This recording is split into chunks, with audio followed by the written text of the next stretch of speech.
Assalamualaikum warahmatullahi wabarakatuh. Bismillah walhamdulillah. Wassalatu wassalamu ala sayyidina rasulillah wa ba'd.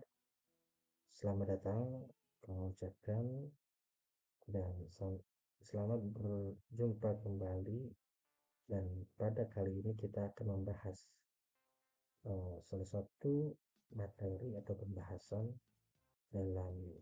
masih dalam bidang ilmu usul fikih, yaitu terkait cara kita beristinbat hukum namun melalui kaidah kebahasaan.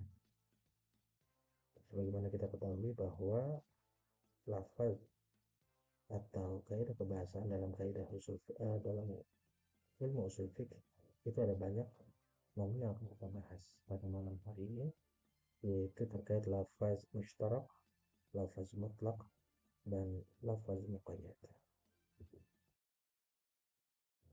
Yang akan kita bahas pada pertemuan kali ini yaitu terdiri dari pendahuluan, yaitu terkait pengantar, kemudian selanjutnya itu mushtarak, langsung kepada pembahasan mutlak, kemudian muqayyad, dan kesimpulan.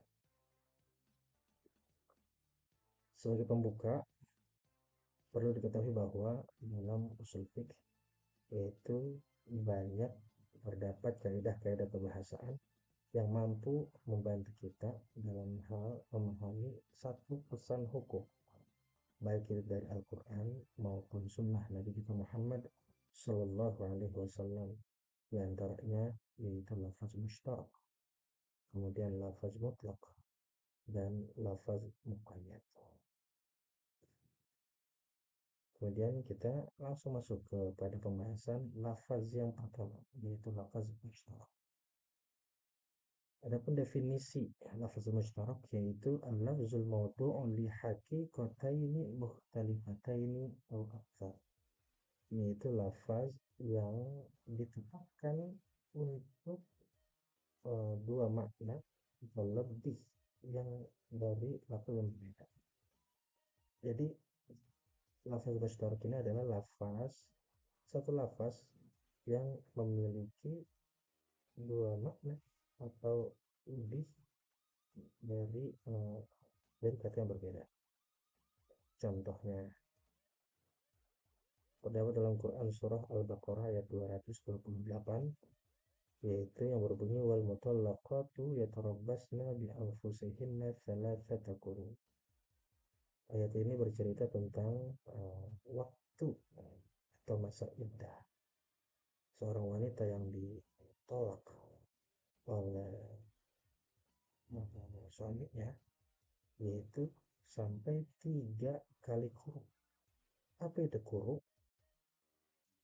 Para ulama menjelaskan bahwa makna quru yaitu bisa diartikan dengan haid atau suci.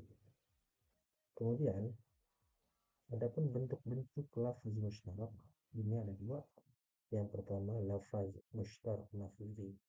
Jadi secara tulisan dia memiliki bentuk yang sama, namun secara makna memiliki perbedaan. Seperti lafaz qala. Lafaz qala secara tulisan, secara bentuk itu sama, namun secara makna itu memiliki perbedaan. Ada yang mengatakan bahwa qala itu memiliki arti berkata, dan juga qala memiliki arti tidur siang.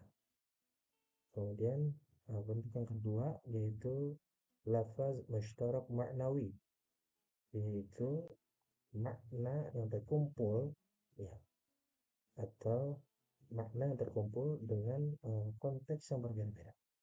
Jadi satu makna karena konteksnya berbeda-beda, namun tetap satu makna.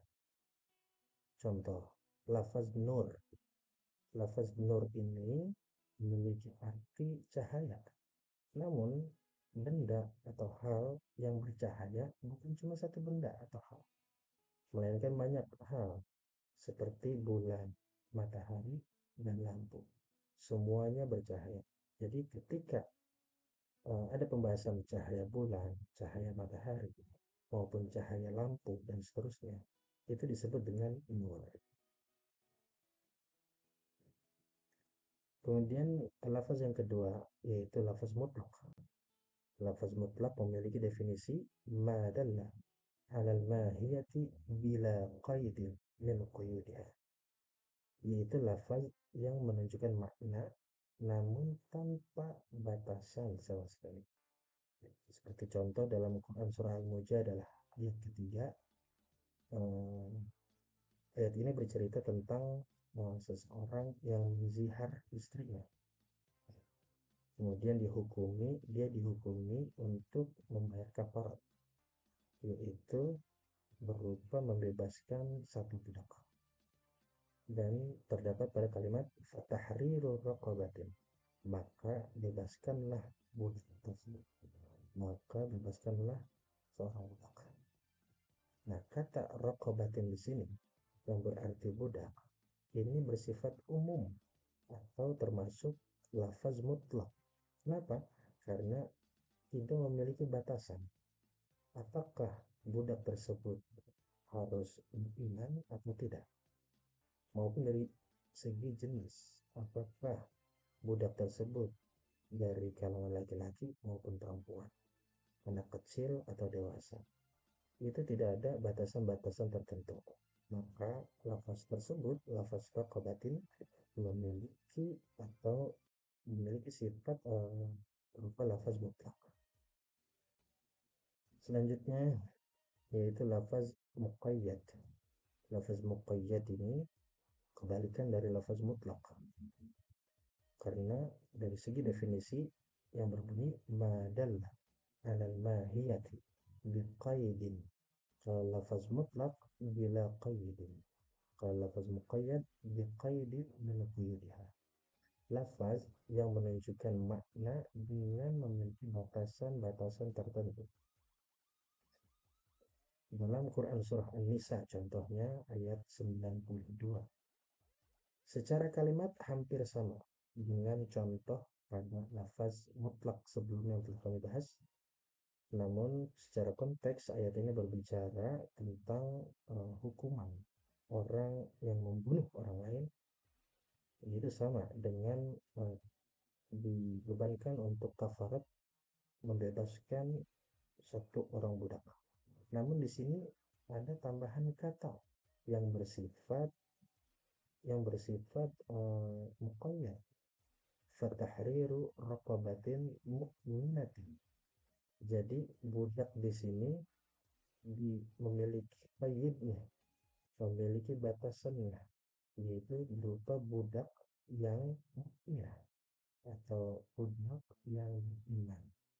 Sehingga lafaz tersebut bisa dikatakan dengan lafaz muqayyad.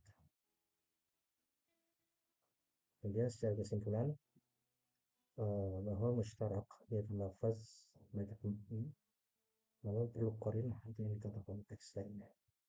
Kemudian yang kedua bahwa lafaz mutlak yaitu lafaz yang memiliki makna umum tanpa pembatas. Adapun lafaz muqayyad yaitu lafaz yang memiliki makna terbatas, yang terbatasi oleh sifat dan keadaan. Sebagai penutup, bahwa ketiga lafaz tersebut amat sangat penting untuk kita pahami sehingga memudahkan kita dalam beristinbat atau mengambil hukum, mempelajari hukum, yaitu hukum Islam yang terdapat dalam Al-Quran maupun Sunnah Nabi kita Muhammad Sallallahu Alaihi Wasallam. Dan akhirnya kami ucapkan terima kasih atas segala perhatian dan mohon maaf atas segala kesalahan. Kami akhiri, Wassalamualaikum warahmatullahi wabarakatuh.